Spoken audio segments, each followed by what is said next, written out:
Oi, gente, meu nome é Ellen, sou aluna de Medicina e secretária COEFA de Prevenção Intra-Hospitalar da LIST, que é a Liga de Infecções Sexualmente Transmissíveis da UF, que é uma entidade autônoma fundada em junho de 2017, com sede na Faculdade de Medicina, e é afiliada do Instituto de Doenças Sexualmente Transmissíveis, que é coordenado pelo professor Mauro, que também é nosso professor coordenador. Oi, gente! Para quem não me conhece, meu nome é Marina e eu sou secretária de Pesquisa, Ensino e Extensão da LIST, a Liga de Infecções Sexualmente Transmissíveis da UF. E a pergunta que não quer calar é: você sabe o que é uma liga? Você gostaria de debater e estudar assuntos do seu interesse? Você gostaria de ouvir profissionais que têm paixão por aquilo que eles fazem ensinando isso a vocês? Então, você deveria participar de uma liga. Na Liga, nós desenvolvemos trabalhos que estão em volta dos três eixos que regem uma universidade, né? Que é o ensino, a pesquisa e a extensão. E aí nós desenvolvemos pesquisas, desenvolvemos artigos científicos, estudamos, aprofundamos um tema e levamos esse conhecimento para a comunidade.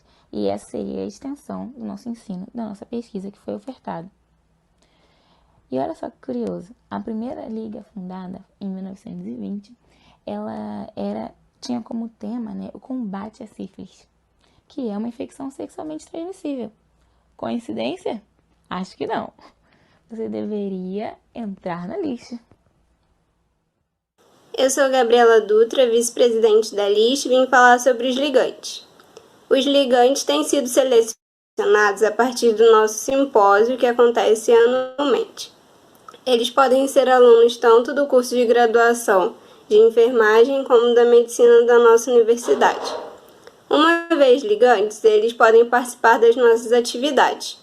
Geralmente são aulas de 15 em 15 dias que estão sendo feitas a partir dos nossos webinários atualmente. Além disso, eles podem também participar de campanhas, como campanhas de vacinação, campanhas de conscientização da população, em unidades básicas de saúde, postos de saúde e até mesmo em escolas, além do estágio. Olá, eu sou Júlia Sampaio, presidente da LIST, e venho hoje apresentar para vocês o departamento de DST da UF. Bom, ele é localizado no campus Valonguinho da Universidade Federal Fluminense, na cidade de Niterói. E lá existem profissionais capacitados, dentre eles médicos, enfermeiros e técnicos, para poder atender pacientes pelo sistema público de saúde. E nós, da Universidade Federal Fluminense, acadêmicos, temos a oportunidade de realizar estágio lá. Bom, eu particularmente fiz esse estágio e posso dizer para vocês que foi uma experiência maravilhosa que me proporcionou muito aprendizado. Olá, tudo bem? Meu nome é Thales e sou diretor financeiro da Liga de Infecções Sexualmente Transmissíveis da Universidade Federal Fluminense. Então, minha função é administrar os recursos financeiros da Liga de Infecções Sexualmente Transmissíveis, que são destinados para as áreas de ensino, extensão e pesquisa. Gostaria de falar sobre duas importantes associações que temos. A primeira com a Sociedade Brasileira de DST e a segunda com a ABLAN. A Sociedade Brasileira de Doenças Sexualmente Transmissíveis possui sede em Niterói, mas ela reúne profissionais do Brasil inteiro que lidam com a temática em questão. Já a ABLAN é a Associação Brasileira de Ligas Acadêmicas de Medicina e reúne as principais ligas acadêmicas de medicina do Brasil. Ela foi fundada em 2005 no 8º Congresso Brasileiro de Clínica Médica e é apoiada por várias entidades médicas, tanto regionais quanto nacionais. E a ABLAN tem diversos campos de atuação, sendo um deles valorizar as ligas frente às respectivas instituições de ensino e sociedades de especialidades médicas. Essas são as duas grandes associações que apoiam a nossa liga e tornam os nossos eventos e a emissão de certificados possíveis. Oi, gente, meu nome é Soren de Almeida e eu sou secretária-geral da LIST. Eu vim falar um pouquinho para vocês sobre o Dr. Mauro. O Dr. Mauro é professor orientador da Liga. Ele é ginecologista e destetologista. Ele é o chefe do Departamento de DST da Universidade Federal Fluminense e ele é o fundador e atual diretor da Sociedade Brasileira de DST.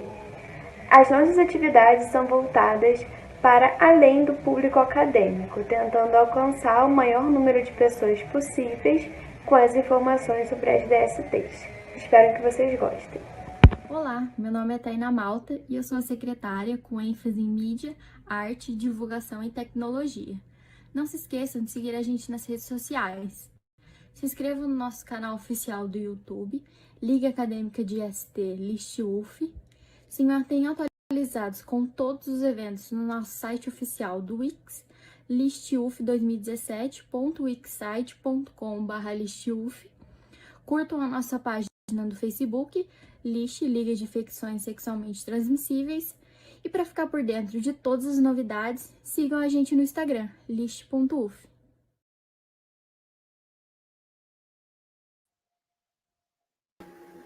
Olá, pessoal, boa noite. Queria agradecer a presença de todos aqui e queria também agradecer a presença da doutora Isabel, que vai falar hoje sobre câncer de colo de útero com a gente. Oi, doutora Isabel. Tudo bom? Estão me ouvindo? Estamos ouvindo direitinho. Tá. Então, nós vamos falar sobre as lesões precursoras e o câncer de colo uterino, dando bastante ênfase às infecções por HPV.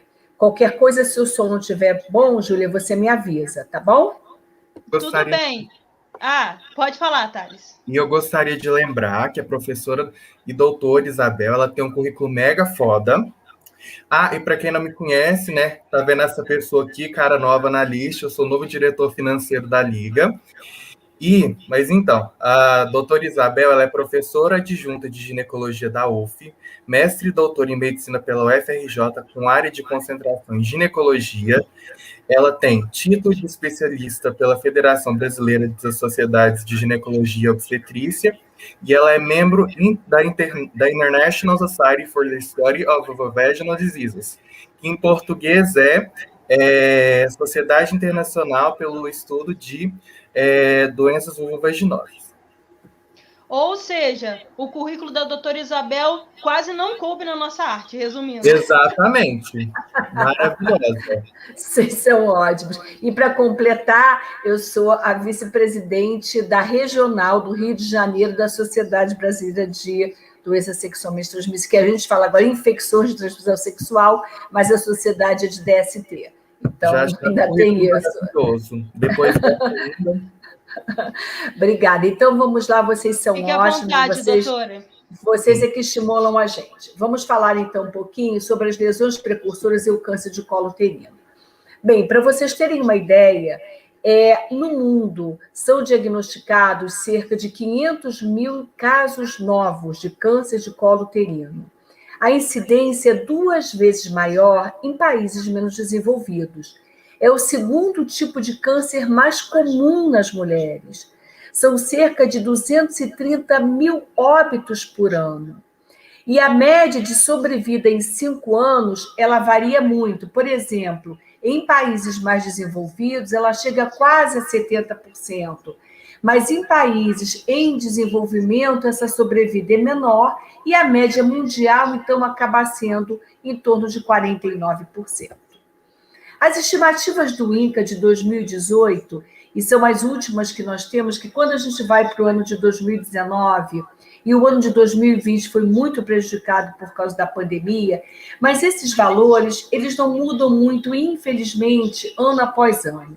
Então, quando nós comparamos em relação a todas as neoplasias malignas, a de mama, que com certeza é a mais frequente, mas o de colo uterino é o segundo, sendo que do colo uterino é um câncer totalmente evitável. Por quê? Porque nós temos a vacinação contra o HPV disponível no SUS para meninas e meninos até 14 anos de idade, 9 a 14 anos de idade, com 2 doses. Então, são 2 doses, está correto. Acima dessa idade, as pessoas não teriam direito no SUS, mas aí elas teriam que fazer com 3 doses. Isso é muito importante.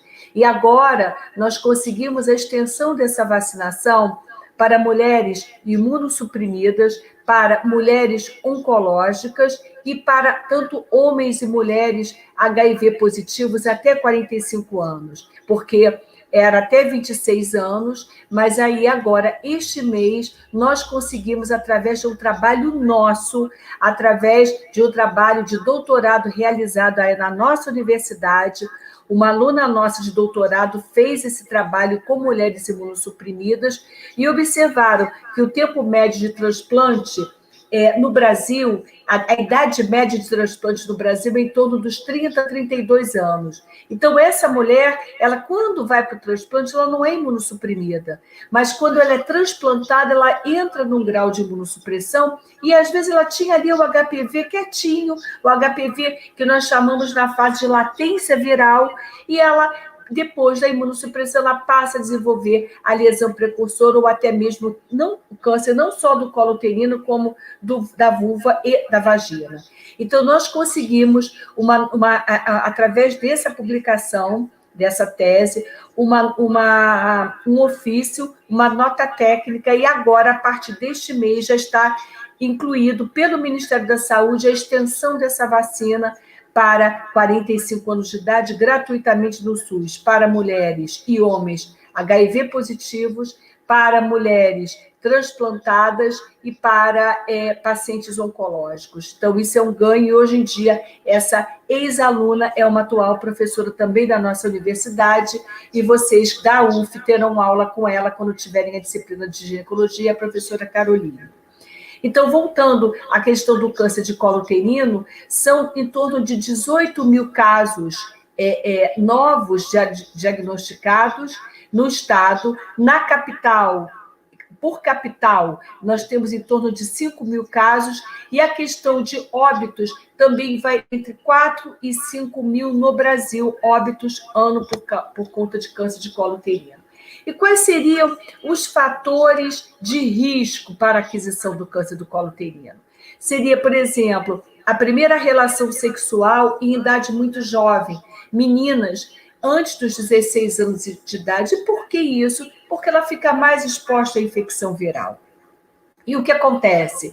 Nessa fase da idade, nós ainda temos um processo de imaturidade desse colo. Então, são os processos que nós chamamos de metaplásicos, né?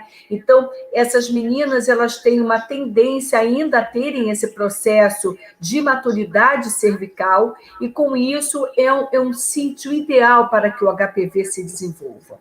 A questão da multiplicidade de parceiros, né? Então, as mulheres jovens, elas têm o quê? Claro, vocês estão ainda começando a vida, ainda estão tentando descobrir qual a sua melhor parceria. Então, essa multiplicidade de parceiros sem o uso de métodos de barreira, principalmente o uso da camisinha, seja masculina, seja feminina. O tabagismo, nós sabemos que os produtos de nicotina, eles dificultam o quê? Essa eliminação do vírus. Elas destroem as células de Langerhans, que são células apresentadoras de antígeno. A infecção pelo HPV, ela tem uma grande desvantagem. Ela não faz processo inflamatório. Então, a ativação das citocinas inflamatórias, ela se dá no momento muito tardio da infecção. Então, esse tempo de infecção viral, ele é muito longo sem ser percebido pelo organismo. E com isso, você tem as células de Langerhans, que já não são tão boas apresentadoras de antígeno, e grande parte delas são destruídas pela nicotina. A questão da raça negra não é que o HPV não tem prioridade, é que nem o coronavírus, por raça, por cor, por nada. A questão é essa tríade aqui. De um modo geral, as pessoas da população negra no mundo inteiro, não só no Brasil, são pessoas menos privilegiadas socioeconomicamente, em termos de tudo, de acesso à educação, de acesso a emprego, e com isso, essa diminuição, essa falta de um acesso bom à educação leva o quê? A uma paridade elevada. E aí nós sabemos que essa tríade contribui muito para o quê? Para que o HPV se torne persistente. Por quê? Porque são mulheres que, às vezes, elas não vão procurar, não vão ser submetidas ao quê? Ao rastreamento do câncer de colo uterino através do seu exame de preventivo ou a citologia de Papa Nicolau, que muitas das vezes é difícil marcar uma consulta até no SUS ou até mesmo por desconhecimento. E quais seriam os objetivos do rastreamento? É a detecção e possibilidade de remoção das lesões precursoras. Então, esse é o grande objetivo do rastreamento. A detecção do câncer cervical em estágios iniciais. Para vocês terem uma ideia, se uma mulher ela faz apenas uma citologia no ano, uma por ano, ela tem uma redução na incidência cumulativa de apresentar câncer de colo uterino em 93% dos casos. Se ela faz em 2 anos, é a mesma coisa. Se ela passa para 3 anos, a redução na incidência é de 91%. Em 4 anos, 84%, em 10 anos, 64%. Ou seja, a diferença de 1 para 3 anos não é praticamente nada. Agora, de 3 para 10 anos é muito. Então, através de esse e outros estudos, as diretrizes brasileiras para o rastreamento do colo uterino, então, decidiu realizar o rastreamento a cada 3 anos. Como é que funciona isso? Nós começamos o nosso rastreio, o início é aos 25 anos de idade, tá? Então, professora, eu posso fazer meu preventivo aos 20 anos de idade? Até pode. Mas o que você vai encontrar? Provavelmente você vai encontrar células sugestivas de infecção pelo HPV, e que no adulto jovem não requer tratamento. Muitas dessas infecções, ou até dessas lesões, que são lesões mais leves, elas vão desaparecer com a idade, quando essa mulher começa a atingir seus 25, 26, até 30 anos de idade. Então, por isso é que nós indicamos o início da coleta do preventivo, ou colheita do preventivo, aos 25 anos de idade. Diferente de clamídia. Clamídia é uma bactéria que é estritamente adquirida através da relação sexual desprotegida, e que, nesses casos, essas jovens elas devem ser rastreadas nessa fase, elas devem ser rastreadas quando elas têm antes dos 25 anos, porque a probabilidade dessa jovem apresentar infecção por infecção por clamídia é grande. E nós sabemos que a infecção por clamídia, ela pode desenvolver o quê? A questão de obstrução tubária. E depois nós devemos parar ou descontinuar o segmento aos 64 anos de idade. Por que aos 64 anos de idade? Porque nessa fase de 64 anos de idade, o que nós temos? Nós temos, se essa mulher tiver tido um rastreio ideal ao longo da vida dela, dificilmente ela terá algum tipo de lesão quando ela estiver acima dos 64 anos. Mas uma mulher de 65 anos, ela pode fazer preventivo? Pode. Mas se ela tiver mantido o rastreio nos últimos 10 anos, pelo menos de forma regular, dificilmente ela terá um câncer de colo uterino. Mas ela deverá continuar indo ao ginecologista para quê? Ela deverá continuar indo ao ginecologista para examinar as mamas, fazer exame da vulva e outras questões ginecológicas. Então, a partir do momento que nós fazemos um preventivo, ele tem que ser repetido no ano seguinte, ter uma citologia anual por 2 anos consecutivos. Depois desses 2 anos, se essa citologia estiver absolutamente normal, ela vai realizar a citologia a cada 3 anos. Então, após 2 exames consecutivos negativos, realizar a cada 3 anos. E quais são as maneiras que nós temos de colher a citologia, de fazermos o método de rastreio? Podemos utilizar a questão da citologia a citologia convencional, né? A citologia de Papa Nicolau, que é o preventivo. Alguns países utilizam o teste do HPV, alguns países. Por exemplo, o Brasil já tem em clínica privada, não no SUS, a possibilidade de fazer o rastreio ou isolado, só o teste do HPV, principalmente para os HPVs 16 e 18, que são do grupo oncogênico, que são 70% das mulheres que têm câncer de colo uterino, elas têm o HPV ou 16 ou 18. Os americanos, eles usam o que nós chamamos do coteste, ele colhe numa citologia em meio líquido, que é essa aqui, ao invés daqui, a citologia convencional é aquela que é colocada na lâmina. A citologia em meio líquido, você colhe o material do colinho do útero, esse material fica em meio líquido e ele será processado. Essas células serão separadas e elas serão dispostas em lâminas para ser feita a leitura. E é uma célula limpa, porque ela vai estar livre de sangue, de muco cervical. Então, aquela célula que está limpinha e que vai ser examinada. Melhora a acurácia do citologista. E aquele material, você pode extrair DNA para pesquisa do HPV. Então, o que nós chamamos do coteste. Em países menos favorecidos, como, por exemplo, a Índia e alguns países da América do Sul, o interior, como, por exemplo, na Colômbia, eles usam o ácido acético, que chama inspeção visual com ácido acético, VIA, que você coloca o ácido acético, a finalidade dele é coagular proteína, e você coagulando proteína, o que vai acontecer? Quanto mais grave é a lesão, mais branca ela fica. Então, países que você não tem nem biópsia, e dali você já faz o que nós chamamos do ver e tratar. Você retira aquela lesão para evitar que essa mulher venha desenvolver o câncer de colo uterino.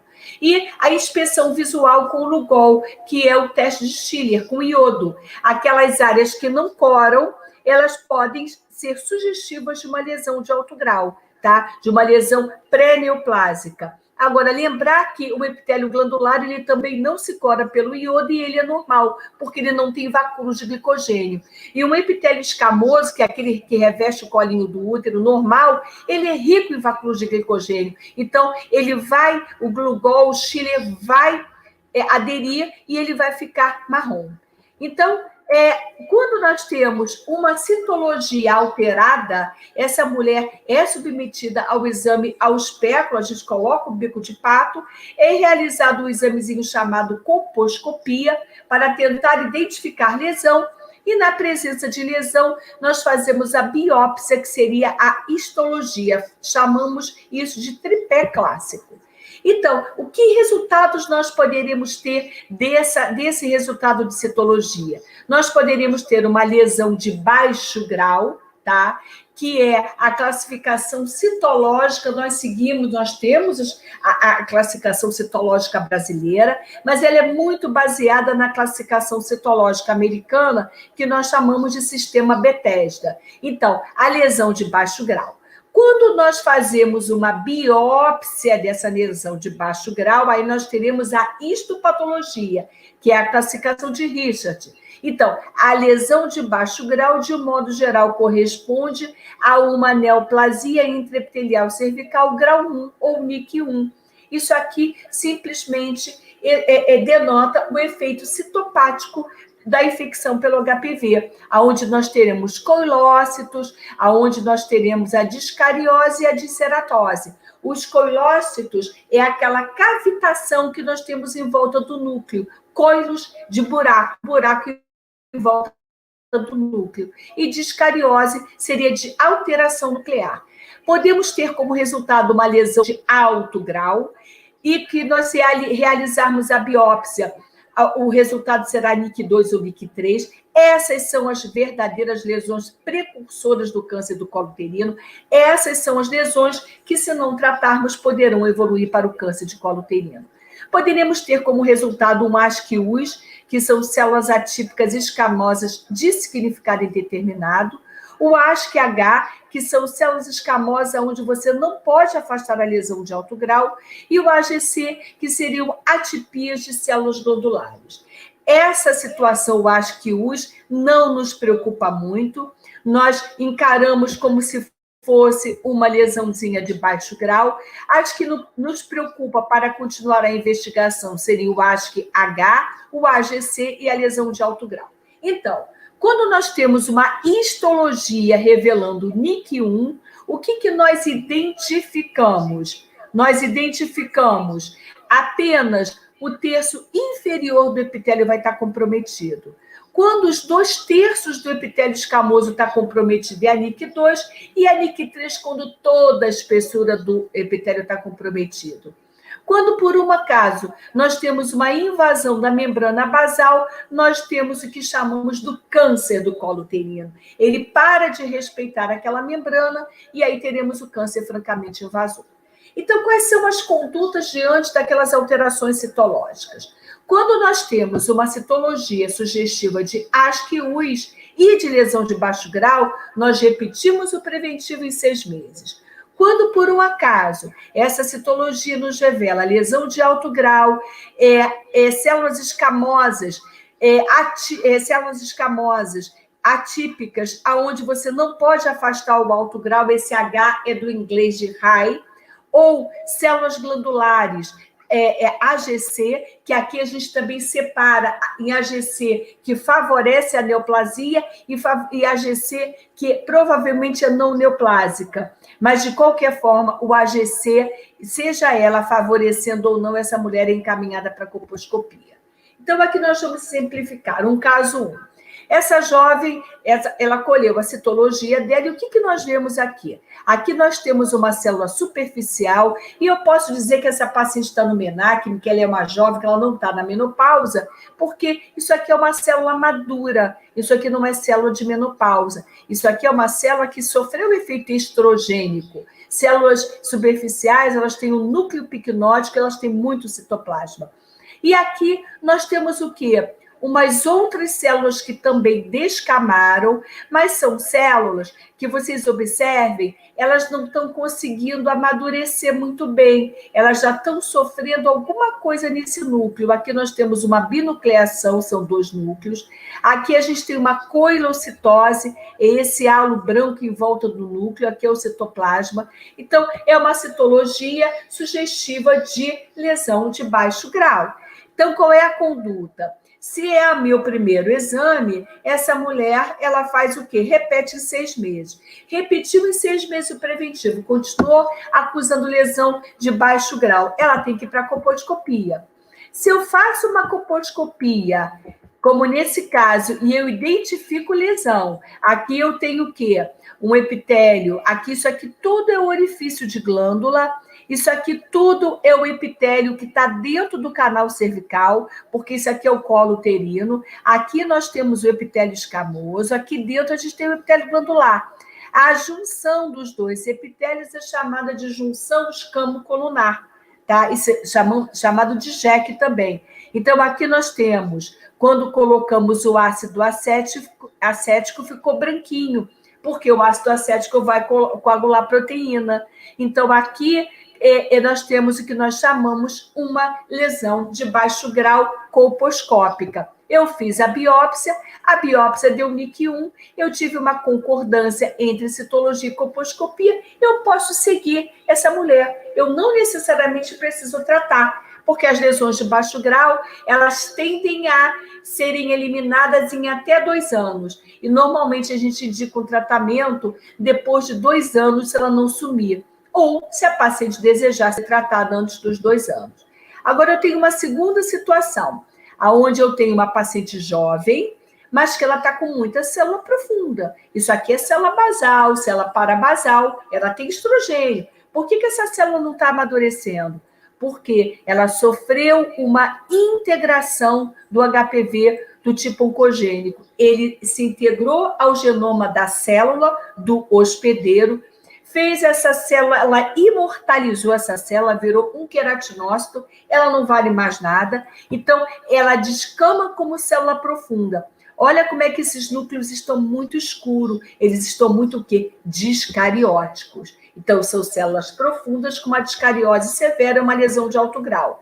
Lesão de alto grau, mesmo que seja a primeira citologia, a mulher tem que fazer o quê? Ir para a colposcopia. Nós não devemos repetir a citologia, ela vai, e aí eu coloco o ácido acético. Olha como essa lesão ficou muito mais branca do que a outra. Por quê? Porque tem muita proteína sendo coagulada. Isso é uma lesão de alto grau. Aqui é um outro caso, onde eu tenho um colo, eu tenho uma lesão de alto grau entrando no canal, aqui dentro é o epitélio escamoso, 2 pacientes com lesão de alto grau. Lesão presente, eu faço biópsia, e a biópsia confirmou NIC2, NIC3, eu tenho uma concordância entre citologia e ecoposcopia. E aí, o que eu faço? Eu vou excisar essa lesão, eu vou fazer uma conização do colo uterino. Lá na UF, nós fazemos muito essa cirurgia, nós chamamos de conização eletrocirúrgica, ao mesmo tempo que essa é uma alça diatérmica, ao mesmo tempo que ela está passando no colo para tirar a lesão, ela está coagulando, então a paciente fica tratada. Então, nesse caso, observe como essa mulher tem o epitélio acetobranco muito denso. Quando eu coloco iodo, ele não cora, porque eu aqui tenho uma ausência de glicogênio, de vacúolos de glicogênio. Tudo que corou é normal, são células escamosas com muito glicogênio. Então, eu fiz a biópsia, deu NIC3, eu vou tratar essa paciente. Eu passei a alça, sai um quadradinho, isso aqui é uma conização eletrocirúrgica, a lesão de alto grau está aqui, essa paciente está tratada. Ou os hospitais que não têm esse aparelho, felizmente nós temos lá na UF, nós fazemos a cirurgia com bisturi tradicional. Por isso que o nome é cone. Olha, é uma amputação cônica do colo uterino. Então, nós tratamos uma lesão para ela não virar o câncer. Então, conduta na lesão de baixo grau, na LIC1, ela pode ser acompanhada com citologia e coposcopia, visto que elas regridem espontaneamente na maioria dos casos, e a NIC2 e a NIC3 são as verdadeiras lesões de alto grau. Nós temos que realmente tirar a lesão, seja com a cirurgia de alta frequência ou com bisturi lâmina fria. E agora, passando para o câncer propriamente dito, as lesões, a lesão intraepitelial de alto grau, lesão de alto grau, elas são assintomáticas, a paciente não sente absolutamente nada, por isso que ela tem que fazer o preventivo. Então, os tumores em estágios mais avançados, eles começam a gerar sintomas. Os sintomas são muito inespecíficos. Pode ser dor, um corrimento mais sanguinolento, e essa perda sanguínea normal é muito comum a queixa ser durante o coito. Chama atenção paciente jovem, paciente com menos de 40 anos, ou com 40 e poucos anos, com 30 e poucos anos. Doutora, toda vez que eu tenho relação, eu sangro. Temos que afastar gravidez, temos que afastar câncer de colo uterino, tá? Porque mioma não é comum nessa idade de 30 e poucos anos, e ele não é comum sangrar na relação. Então, quando sangra, a gente tem que pensar nessa situação. E qual é o padrão ouro para o diagnóstico? É a biópsia. Grande parte deles, a maioria deles é do epitélio escamoso, mas um percentual desse câncer é do canal, é daquele epitélio glandular, 15%, e podemos ter 3 a 5%, o que nós chamamos do carcinoma adenoescamoso. Esse é o estadiamento do câncer de colo uterino. Esse estadiamento é o mais atual, ele foi modificado em 2018, o congresso foi o congresso da FIGO, da Federação Internacional de Ginecologia e Obstetrícia, que aconteceu no Rio de Janeiro, e que eu fui convidada para dar aula nesse congresso, eu dei aula nesse congresso, e eu falei exatamente da questão da dificuldade do rastreamento na América Latina. E nesse congresso, nós tivemos algumas modificações no estadiamento.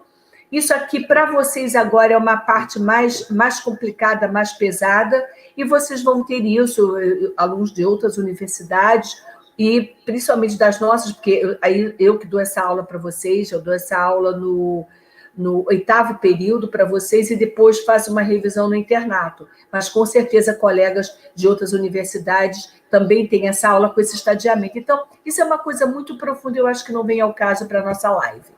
E aí, quando nós estadiamos, para vocês terem uma ideia, pelo desenhinho fica mais fácil, nas fases iniciais do câncer de colo uterino, a gente faz o diagnóstico só pelo preventivo, porque a lesão está ali quietinha, ela é microscópica, ela está ali no colo e a gente não vê quando coloca um bico de pato. Porém, quando ela começa a crescer, por volta dos 4 centímetros ou mais, ela fica clara, a gente identifica claramente essa lesão. E se ela não for tratada, não for diagnosticada e tratada, ela vai se aderindo, ela vai chegando aqui aos paramétros, que são estruturas que vão dar sustentação ao útero, podem chegar até a parede pélvica, podem descer pela vagina, elas podem ir para a vagina ou podem ir para a bexiga ou ir para o reto, se não for tratada. Então, para vocês terem uma ideia de como nós precisamos fazer o diagnóstico para que a gente não chegue nesse estadiamento. Então, o tratamento, ele é cirúrgico, os tipos de cirurgia, a conização, como eu falei para vocês, ela é indicada nas lesões de alto grau, as lesões pré-invasoras, né? Que ela pode ser a clássica, com a lâmina fria, com bisturi tradicional, como pode ser com a cirurgia de alta frequência. Ela está indicada, então, na NIC 3 e, em alguns casos, de NIC 2 também. A NIC 2, ela é uma lesão de alto grau, mas a gente tem, hoje em dia, nós temos até marcadores, tá? Principalmente em pacientes jovens que não tiverem filhos, tem um marcador que é um gene, né? É um gene supressor de tumor chamado P16 nas pacientes com NIC2, e nós dosamos através da imunistoquímico P16. Se ele não tiver com imunoreatividade para o P16, a gente joga esse NIC2 para lesão de baixo grau e continua seguindo essa jovem. Se a imunistoquímica der positiva para o P16, aí essa mulher já é classificada como NIC3 e ela é tratada. Mas são coisas muito específicas, mas para vocês verem quanta coisa nós podemos fazer, né? Então, como é que vamos tratar essas pacientes? Vai depender, por exemplo, se essa paciente tem um estadiamento inicial, ela fica só na conização.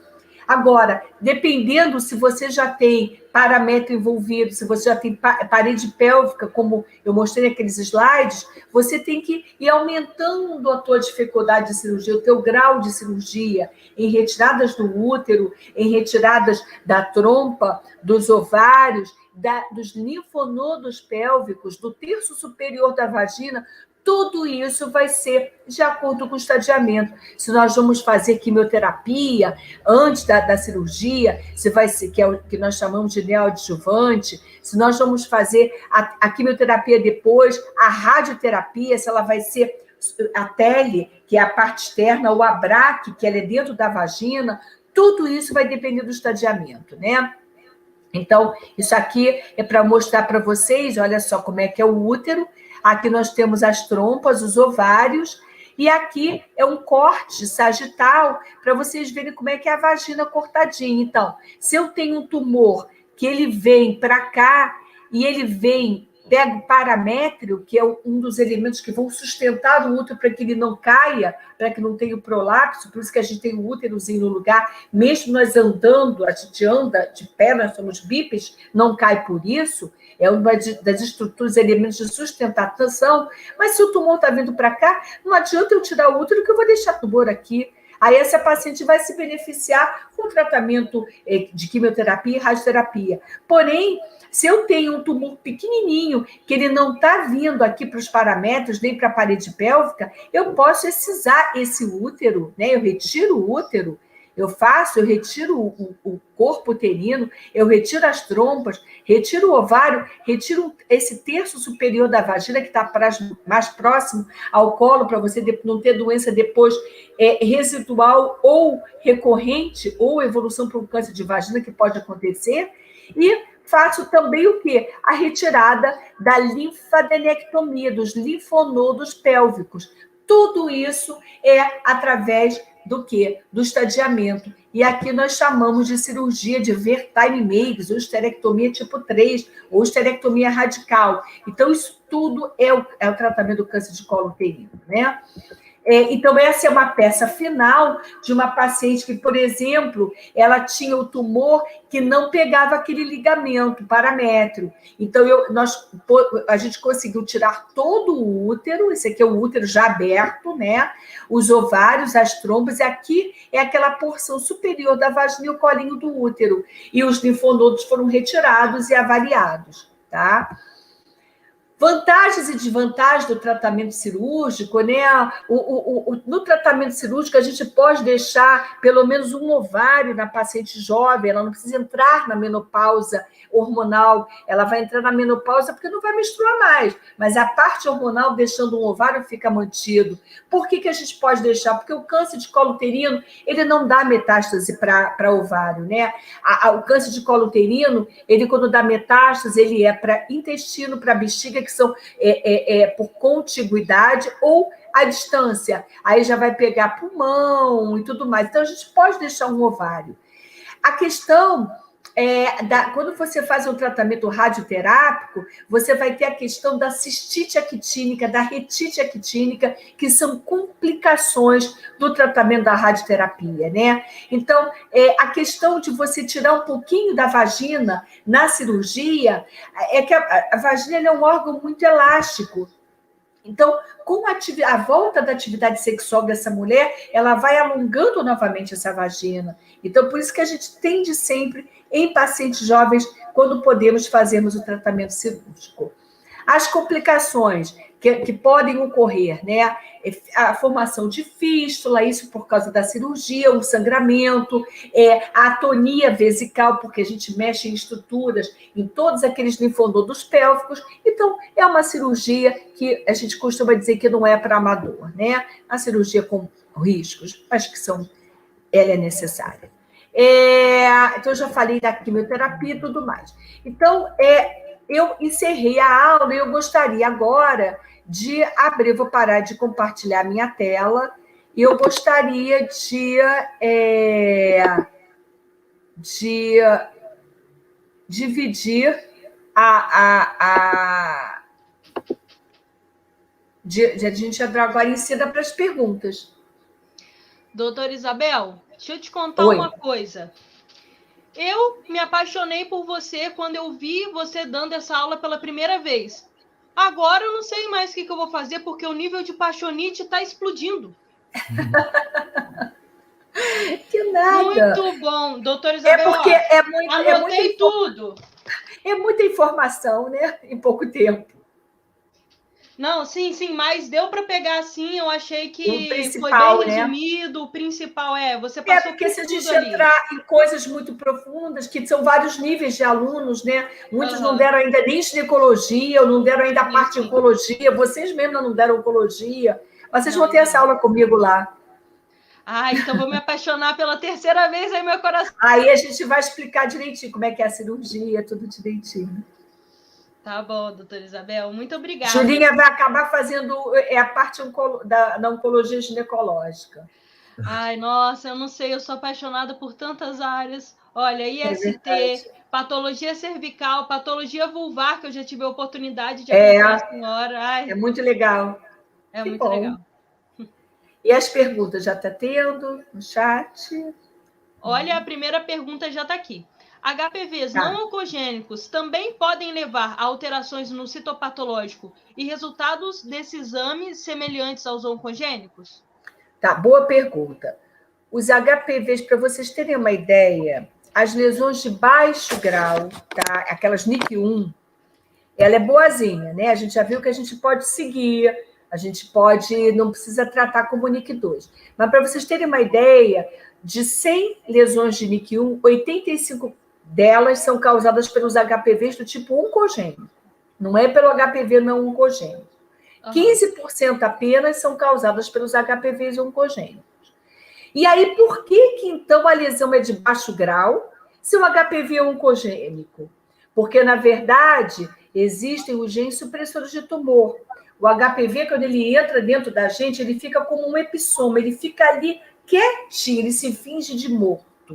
Ele é diferente do Covid. O coronavírus adora dizer que cheguei. O HPV não, ele adora se fingir de morto. Ele fica ali quieto, só esperando uma oportunidade. Aí o que acontece? Tem um momento, se ele não é eliminado, por isso que nos preocupa aquela paciente, mesmo jovem, com 30 anos, que tem um HPV 16 ou 18, que são os mais persistentes, os mais oncogênicos, que ela não elimina o vírus. Ela não elimina. quanto mais tempo ele fica, maior é a chance que ele tem de se integrar ao nosso genoma. Aí o que vai acontecer? Ele para de proliferar, e aí ele fica num estado que ele deixa de ser produtivo, ele passa a ser uma doença integrada. O que ele faz? Ele libera 2 genes, o gene E6 e o E7. O E6 se liga ao nosso gene supressor de tumor P53 e o E7 ao PRB. Então, nós não conseguimos mais fazer o quê? A parada do ciclo celular. A gente não consegue mais fazer apoptose. Então, a célula alterada continua no ciclo. E aí você pode ter uma lesão de baixo com HPV 16 não integrado. Então, os HPVs não oncogênicos, eles também podem levar a alteração citológica, mas um percentual só de 15%. Grande parte das alterações citológicas são causadas pelos HPVs do grupo oncogênico. Mas aí, para ele ser de alto grau, ele precisa se integrar, e nem sempre ele se integra. Pronto. E a gente também tem que levar em consideração aqueles pacientes que não são imunocompetentes, né? Isso também tem influência, né? Esses são os que mais costumam eliminar o HPV. Paciente que é HIV positivo, que é transplantado, ou faz algum uso de imunossupressor, eles dificilmente eliminam o HPV. Por isso que eles ficam tendo muita lesão. E por isso que a gente não pode ficar tratando muito. A gente tem que ir segurando, porque senão a gente vai sempre estar tratando. Só vamos tratar quando for a lesão de alto grau, tá? Vamos ver se tem mais uma pergunta. Então, doutora Isabel, o câncer de colo de útero, ele tem elevada capacidade metastática? E esse processo, ele é rápido ou demorado? Ele custa muito a dar metástase. Para vocês terem uma ideia, a gente costuma dizer que não dá tempo de dar. A paciente, ela normalmente falece no estádio 2 ou no 3A. Porque no estadiamento 3A, ela já vai ter exclusão renal, ela faz nefrose por compressão, tá? Ele começa a crescer, ele comprime o ureter. E aí ela faz uma insuficiência renal. Então, de um modo geral, essas pacientes morrem por insuficiência renal ou morrem de sangramento excessivo. Vocês não têm ideia. Quem não está acostumado, que chega no ambulatório, a gente pega muito na UFA, demais. Sangue, quando faz a biópsia, os residentes que nunca viram, professor, vai passar, a gente põe um tampão, espera um pouquinho, mas a paciente, ela perde cronicamente. Quando sangra, sangra muito. Então, na verdade, elas são muito espoliadas. Dificilmente você tem metástase, por isso que ela morre antes. Só que, pra vocês terem uma ideia, uma NIC3, para ela evoluir para um câncer de colo uterino, ela leva de 8 a 10 anos. É isso que deixa a gente triste. É um câncer que você tem vacina. É um câncer que você tem rastreio, tem citologia, gente. Esse é que tem que estimular a população. Isso é que a Liga podia fazer uma coisa informativa para o leigo, para a população geral. Não é só para o médico. Eu acho muito interessante fazer essas cartilhas informativas. É uma sugestão que fica. Estou gostando da sua sugestão, hein? Também gostei. Assim, gente, olha só, tem vacina. A vacina é gratuita até 14 anos pelo SUS. O câncer de colo uterino a gente previne com vacina e com preventiva após os 25 anos de idade. Não precisa fazer antes disso. Por lado, ela vai para a colposcopia, isso funciona muito bem no nosso SUS, muito bem. Nós temos hospitais, a UFA é um hospital de referência, a gente pega pacientes que vêm referenciadas do posto de saúde. E aí ela é tratada. E essa mulher não vai ter câncer de colo uterino. Então, às vezes as pessoas esquecem, a população, gente, não sabe isso. Não sabe, desconhece mesmo. Então, cartilhas informativas, adoro isso. E isso é uma coisa que a gente está dando. Essa é a finalidade da universidade, é formação e extensão. Extensão para a comunidade. É importante, né? Muito. Inclusive, eu acredito que tenha muitas pessoas aí também que não são da área da saúde, né? Que estão assistindo, então, repassar para os familiares, repassar para o máximo replicar, de pessoas. Uhum. Replicar. Porque informações salvam vidas. E quem é HIV positivo, quem é transplantado ou tem doença que faça uso de imunossupressor, ou paciente de câncer de mama, o que for, pode tomar a vacina do HPV no SUS gratuitamente até 45 anos. Para mulheres, 45 anos é para mulheres. Graças a Deus, por que para homens não? Vou explicar. O resto todo é para... Isso tudo serve para homem até 26 anos. Nós conseguimos a extensão para mulheres até 45, por quê? Porque os estudos das vacinas no mundo, ele foi feito em homens até 26 anos de idade. Não tem estudo em homem até com mais de 25, 26. E com mulheres tem, por isso que foi estendido para as mulheres, tá? Acho que com o tempo vai ser estendido para os homens também. Então, população geral, se tem alguém na família com câncer, que foi transplantado, vacina do HPV até 45 anos de idade, no posto de saúde. Já vou levar minha mãe. Ih, minha mãe passou. Já vou avisar para minha mãe também, para ela fazer o exame. Pois é. Por quê? Porque, na verdade, baixa a imunidade nessa idade para quem é transplantado, para quem faz uso de imunossupressão. E isso foi fruto de um trabalho nosso da UF. A gente conseguiu isso no Ministério da Saúde. Doutora Isabel, olha, tem outra perguntinha aqui. O HPV é o principal causador desse tipo de câncer ou há outros fatores de risco? Ele é o único. Entendi. O câncer de colo uterino ele é causado pelo HPV, tá? Agora, o HPV sozinho não faz nada, ele precisa de cofatores. O principal é ele não ir embora de você, porque, gente, HPV a gente elimina, ele não é retrovírus como herpes, não. O HPV é um vírus DNA, ele vai embora, ele não faz viremia, ele fica no epitélio. Tanto que não tem sorologia para HPV. Tem para herpes, faz exame de sangue para HPV, não tem, porque ele não faz viremia, ele fica no epitélio. Tá? Então, na verdade, ele é o único. Aí você precisa dos cofatores. É você ficar com vírus persistente, é fumar, como eu falei da nicotina, tá? E a imunossupressão, são os principais fatores. Vamos ver se tem mais alguma perguntinha. Por que a biópsia cervical é considerada padrão ouro no diagnóstico do câncer cervical? Qualquer biópsia é considerada fator ouro, não só do colo do útero. O histopatológico é o padrão ouro para qualquer doença. E hoje em dia, não só a histopatologia, como também a imunistoquímica, né? A gente tem pedido imunistoquímica para muito tipo de lesão e de tumores de um modo geral. Está havendo essa associação muito grande, histopatologia com a imunoquímica. Vamos para a próxima pergunta. Caso tenha esterectomia total, como avaliar se o paciente pode ou não receber hormônio? Terapia de reposição hormonal pode. O câncer de colo uterino ele não é hormônio dependente. A pessoa, quando entra na menopausa, pode usar seu hormônio normalmente.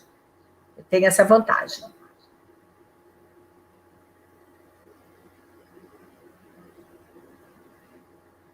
Qual a conduta para...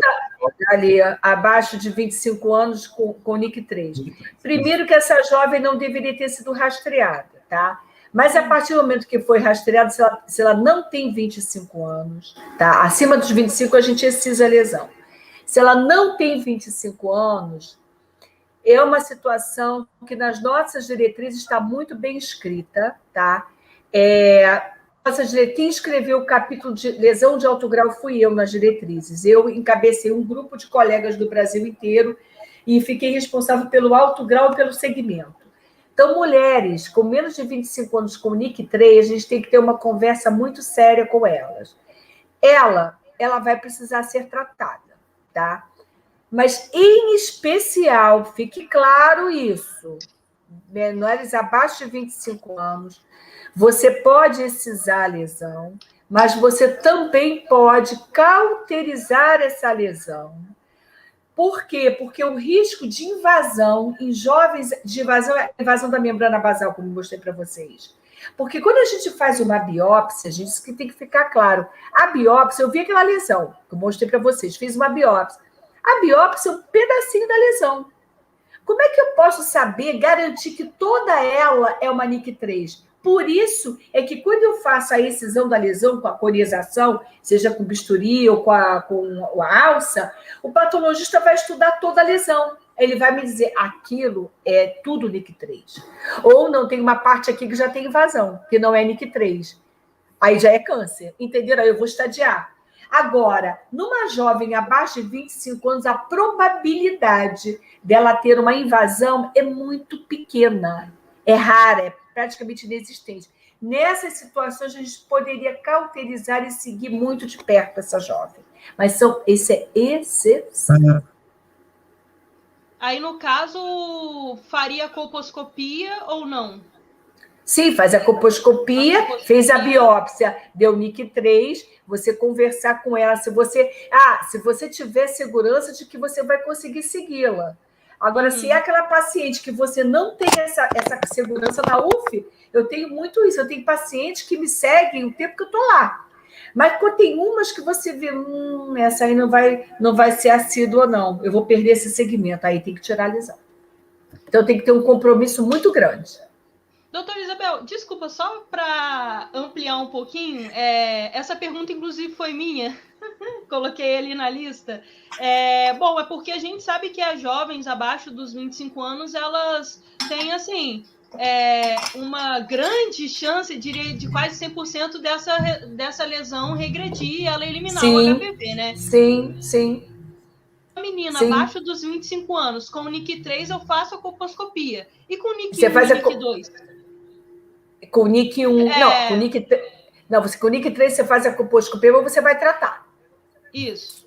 Mesmo com 25 anos, você pode cauterizar, você não precisa tirar a lesão. Para não mexer muito nesse colinho que uma paciente jovem, mas desde que você tenha conversa, que você tenha segurança que essa paciente vai estar com você. Se for uma NIC1, você não vai nem tratar, você vai seguir a cada 6 meses. Se for uma NIC2, você vai fazer a imunistoquímica para P16. Se o P16 der positivo, essa NIC2, na verdade, ela é uma NIC3. Acho que a Júlia congelou. Eu também acho. Ela congelou, porque eu estou te vendo, eu estou me vendo, ela que congelou. Ela congelou, Romano. Né? Agora ela está voltando. Voltei, gente, voltei. Você congelou. Mas então, a próxima pergunta é como que o processo metaplásico de amadurecimento do colo uterino comum em jovens favorece a infecção pelo HPV? Ele não favorece, é que, na verdade, o processo de metaplasia, você tem células muito jovens que estão aparecendo. E o vírus, ele é esperto, ele quer célula que tenha grande atividade, o quê? De mitose. Ele precisa de células com material proteico do núcleo. E as células profundas, que são as células basais e parabasais, depois elas vão se tornar mais superficiais, mas essas células profundas, elas são ricas em proteína para o vírus, elas têm muita mitose ainda, é tudo que o vírus precisa. Entenderam? Então, na verdade, isso é o processo metaplásmico. Mas a metaplasia escamosa a gente tem ao longo da nossa vida inteira. Só que as jovens têm mais do que a mulher um pouco mais velha. Por quê? Porque, na verdade, ela ainda está naquela mudança hormonal. Você sai da infância, entra na adolescência, o estrogênio vai lá para cima, você não tinha estrogênio, aí você começa a fazer uma eversão do epitélio glandular, ele vem um pouquinho para fora, tá? Que é muito comum a ectopia, que é o epitélio glandular ficar um pouquinho exposto na paciente jovem, pela ação hormonal, pelo uso de pílula, é muito comum. E aí, esse epitélio não consegue aguentar o pH vaginal ácido, e aí a tendência do epitélio escamoso é recobrir ele, isso aqui é a metaplasia. Aí você vê aqueles buraquinhos de orifícios glandulares, como eu mostrei para vocês. Então, é por isso. E é tudo que o HPV quer, essas células jovens, ricas em proteínas, tudo isso que ele precisa. Tá? É por isso. Os sintomas são mais evidentes quando está em câncer ou em NIC1? Pode já ter alguma manifestação? Só o câncer. NIC1 não dá manifestação alguma, a gente só descobre pelo preventivo.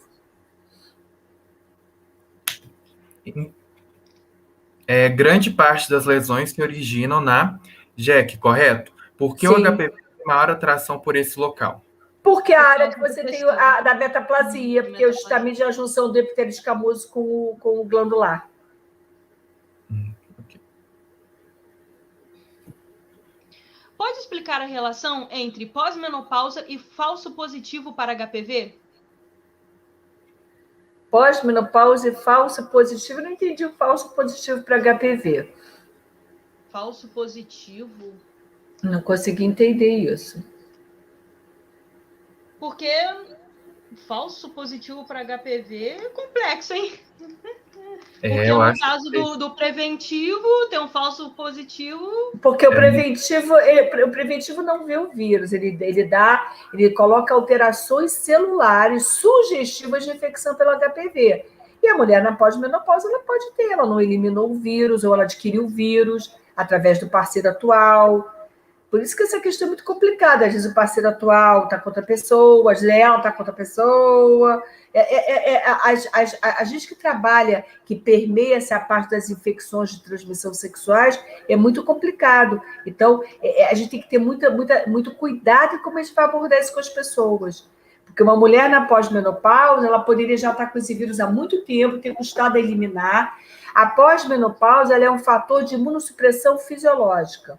Por que o pessoal mais velho que está complicando com Covid, gente? Porque a imunidade baixa. A velhice é isso. E também para o HPV. O jovem tem imunidade. A vacina por que a vacina da HPV ela é feita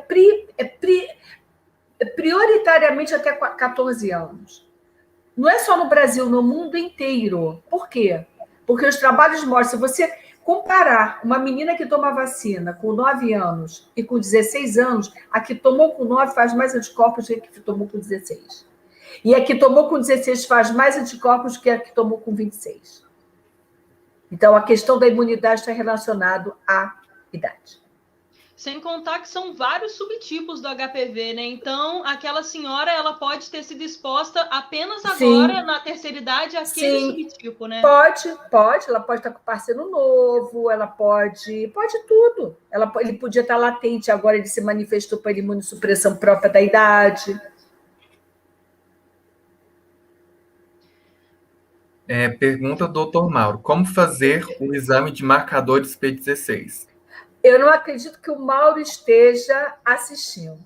Ai, meu Deus, eu já estava com vergonha de ficar aqui na frente da doutora Isabel. Agora, com o doutor Mauro, eu vou até fechar minha câmera. Aposto que é ele. Com mais vergonha ainda.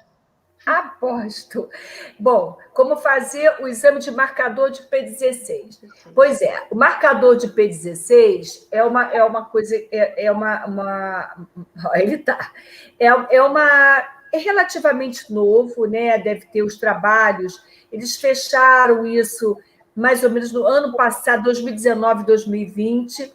Então, aquele material que foi obtido da biópsia, né, da NIC2, ele vai para o laboratório e são utilizados reagentes, né, que vão fazer a imunomarcação para o gene P16.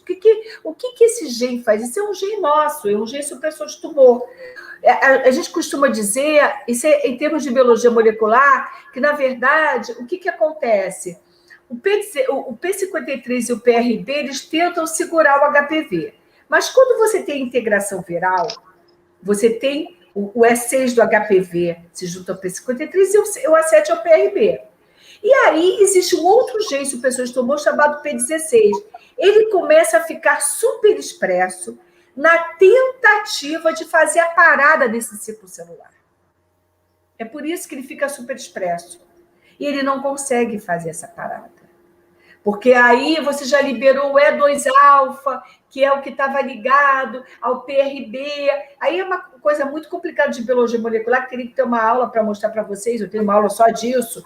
Mas, na verdade, é isso, é uma superexpressão, que é uma tentativa, é um gritinho daquele gene dizer, para esse ciclo, mas não vai parar. Então, quando eu tenho uma NIC2 com superexpressão do gene P16, eu classifico, em termos de biologia molecular, como lesão de alto grau. Ela passa para NIC3. É isso. E às vezes é importante dizer, para não confundir, o P16 gene imunossupressor, supressor de tumor, com HPV16, e que às vezes as pessoas fazem confusão com isso, tá? Isso é importante. E hoje em dia já tem mulher acima de 30 anos que não tem vida sexual ativa, ou uma mulher na menopausa, pode fazer preventivo? Não. Se a mulher nunca teve relação sexual, ela tem 30 anos, ela não deve fazer preventivo, porque senão vai chegar o cólico do útero dela, tá? Agora, se ela tem 30 anos, ela já teve relação sexual, e no momento ela está sem vida sexual ativa, ela precisa fazer ela tem que ter 2 preventivos consecutivos normais para fazer preventivos a cada 3 anos. E uma mulher da menopausa, da mesma forma. Se ela tiver mantido o rastreamento dela normal até 64 anos, ela pode parar, mas ir ao ginecologista para examinar vulva e mama.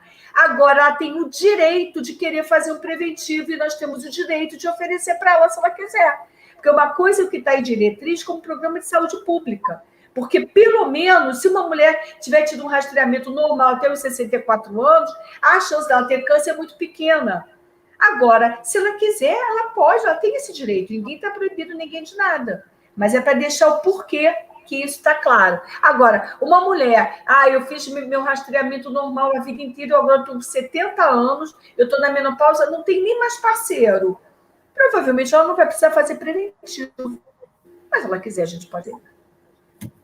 Doutora Isabel, rapidinho, eu tenho uma pergunta, eu estava anotando aqui sobre o P16, que eu achei uma pergunta muito interessante. Esse exame, ele é de fácil acesso? É tranquilo de solicitar nos hospitais? Alguns laboratórios... Lá na UF a gente faz. A gente tem como fazer. Na UF a gente tem como fazer, a gente faz. Mas em outros lugares não é tão fácil, não. Não é tão fácil, não. E no exterior, tem disponibilidade desse exame ou é uma coisa característica do Brasil mesmo? Não, é mundial isso. Mundial? Isso é mundial. É um marcador mundial. Os trabalhos são todos, até internacionais, que chegamos a essa conclusão. Mas na UF a gente faz imunistoquímica para P16, sim. Tem laboratórios particulares que fazem também. Tem mais alguma pergunta, pessoal? Deixa eu ver aqui. Ouvi que após a atrofia que ocorre consequente do hipoestrogenismo, que ocorre na pós-menopausa, cursa com falso positivo de HPV. Não entendi bem essa relação.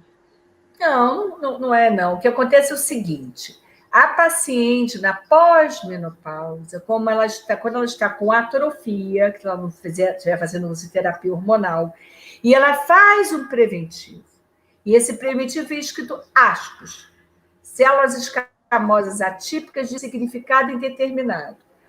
Aí vem a questão, será que isso é uma infecção pelo HPV, que está se manifestando agora na pós-menopausa? Ou será que essa atipia celular ela está se dando só pela atrofia? Aí essa mulher, você repete 6 meses. Se não dando ascos, ela vai para a coposcopia. Na coposcopia, se você não identificar nenhuma lesão de HPV, era só da atrofia. Ou, na dúvida, o ideal certo nessas mulheres é elas fazerem um preparo estrogênico antes, de um modo geral, um preparo local, com cremezinho local de estrogênio. Depois elas vão para a coposcopia.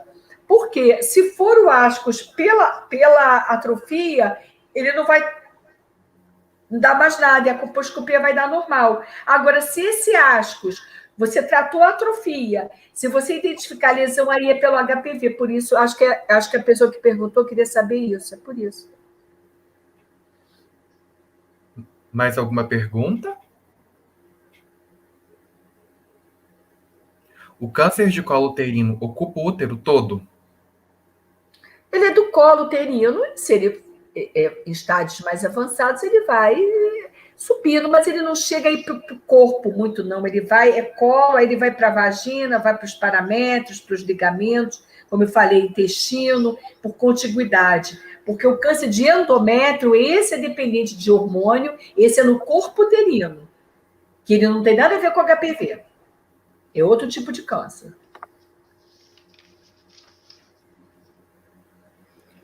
a NIC2 e a NIC3 só aparecem nos cânceres invasivos quando ocorre metástase ou também nos carcinomas in situ? Não, não pode confundir. NIC2 e NIC3 não é câncer. A NIC2 e a NIC3 são lesões que, se você não tratar, elas rompem a membrana basal e evoluem para o câncer. Tá? Tem nada a ver. A NIC3 não é câncer nem a NIC2. Mas se você não tratar, ela vai se tornar um câncer invasivo, ela vai romper a membrana basal. E carcinoma in situ não se usa mais esse termo, é um sinônimo de NIC3. Já está em desuso. Tá? Porque não é câncer. Gente, eu vou pedir um favor para vocês. São 9h15. Vamos ver se a gente fecha. São 9h12. Dá para a gente fechar 9h15? Sim, dá sim. Vamos fechar nessa pergunta aqui, então. Tá, perfeito. Aqui a pessoa falou, se possível, eu gostaria que ela falasse mais um pouco sobre a histologia quando o núcleo fica picnótico, ou seja, suas diferenças. Não, mas aí não é histologia de picnótico. O que acontece é o seguinte, aí é que eu mostrei aquilo para as pessoas entenderem quando você tem uma citologia alterada.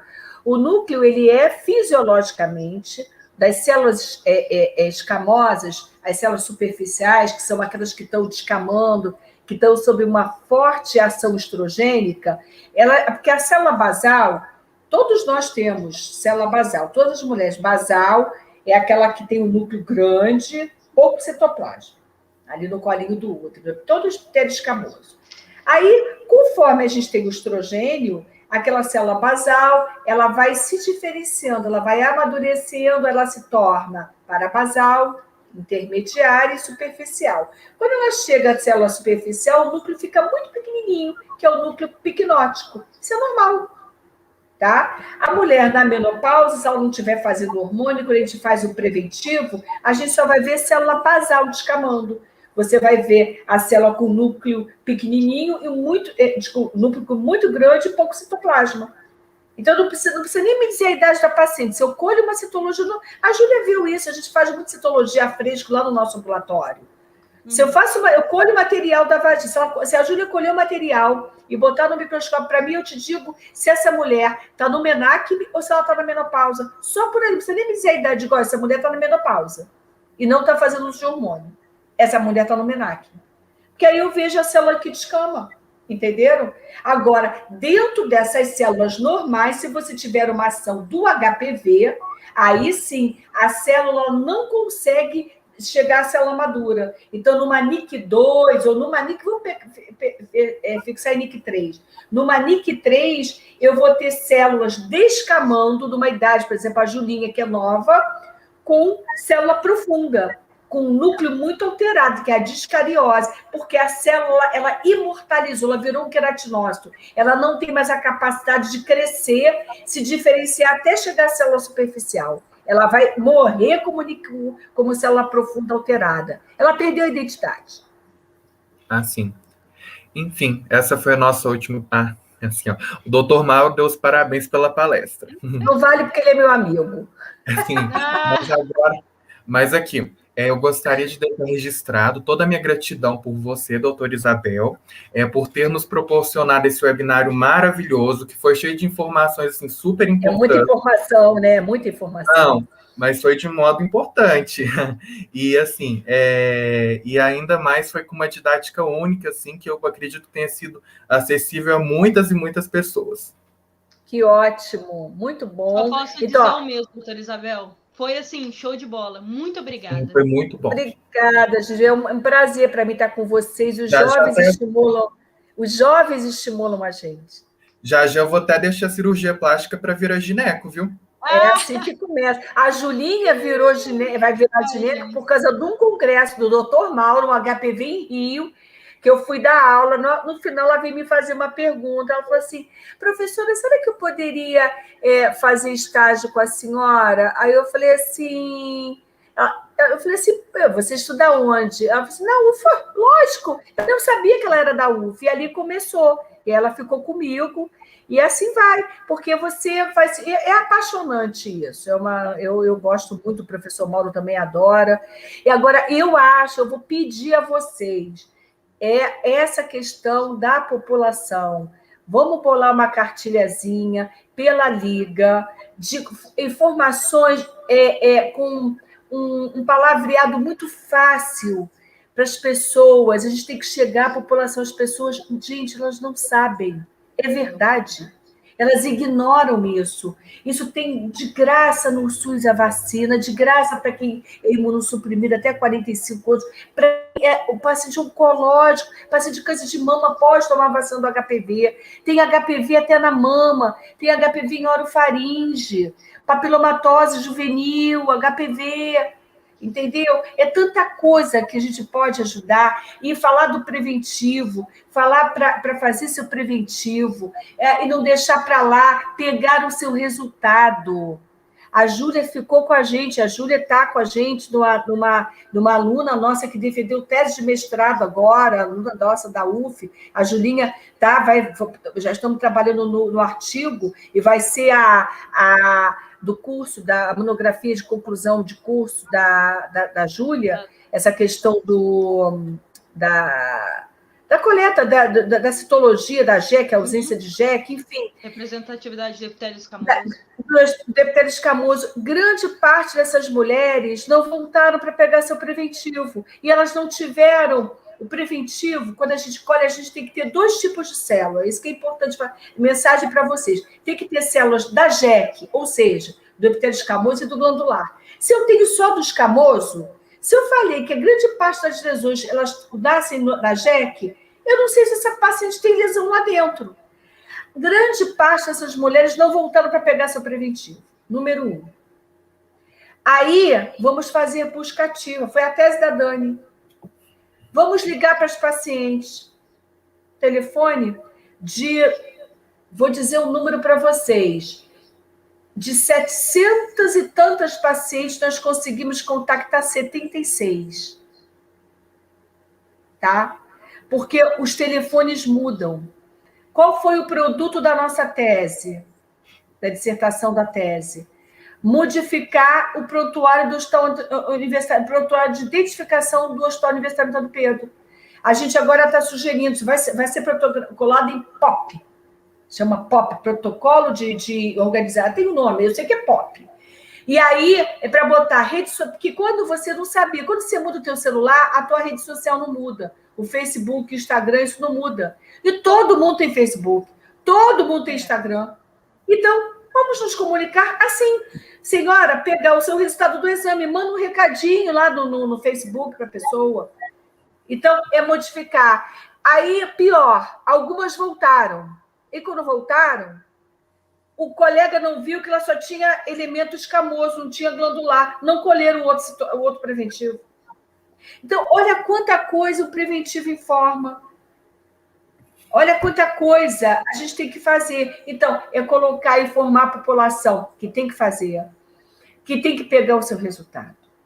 E que, se tiver alterado, procurar o posto de saúde para entrar na guia da referência para fazer o exame de colposcopia.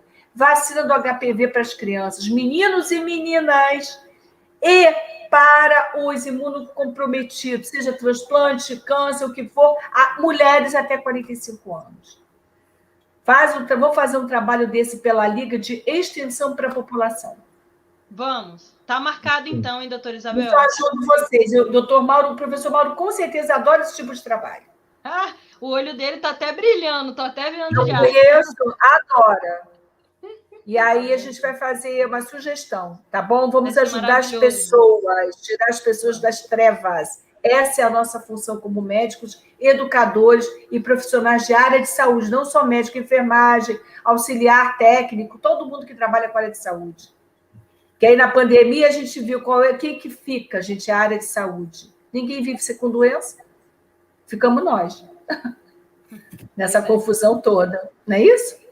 Então tá, crianças, boa noite para vocês. Foi um prazer estar aqui com vocês. Podemos marcar outras ou de outras coisas dessa parte, que isso é muito importante, tá bom? Sim, com certeza. Tá bom, muito então. Obrigada, doutora Isabel. Foi maravilhoso, de verdade. Beijo para vocês. Beijo. Nada, tchau, tchau, tchau. Tchau. Tchau, queridos, tchau.